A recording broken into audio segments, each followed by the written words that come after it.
سب سے پہلے کتاب العارف، ایسی کتاب کہ جس میں کوئی شک نہیں، اور جو ذرہ برابر بھی شک کرے وہ مومن اور مسلمان ہو ہی نہیں سکتا۔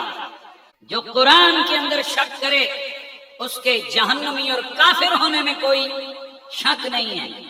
قرآن پاک کی عظمت پر جو شک کرے، جو اس کے خلاف بات کرے، وہ کافر ہے، وہ ملعون ہے۔ ٹھیک ہے، بالکل، ہم نے نعوذ باللہ من ذالک، ہم تو جو اخباری المسلک شیعہ ہیں، ہمارا تو کام ہی یہی ہے، ہم دنیا کو یہی تو بتا رہے ہیں کہ قرآن اور حدیث، قرآن اور حدیث، انی تارکم فیکم الثقلین کتاب اللہ و عترۃ اہل بیتی، قرآن اور اہل بیت، قرآن اور اہل بیت، ہم یہی تو بتا رہے ہیں دنیا کو۔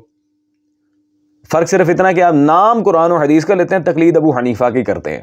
ہم الحمدللہ اگر نام قرآن و اہل بیت کا لیتے ہیں، ہم تقلید بھی انہی کی کرتے ہیں۔ اگر تو قرآن کے مخالف اتنے ہی برے ہیں تو ذرا آئیں آپ کے گھر کا آپ کو نقشہ دکھاؤں۔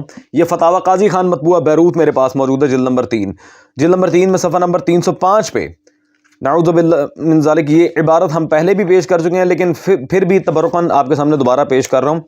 یہاں پہ عبارت موجود ہے، قیل لہ کتب بالبول لو کان فی الشفاء لا باس بہ استغفر اللہ ربی واتوب الیہ، کتبہ بالبول لو کان فی الشفاء لا باس بہ، قرآن کو پیشاب سے لکھنے میں کوئی حرج نہیں، لا حول ولا قوت الا باللہ، لا حول ولا قوت الا باللہ۔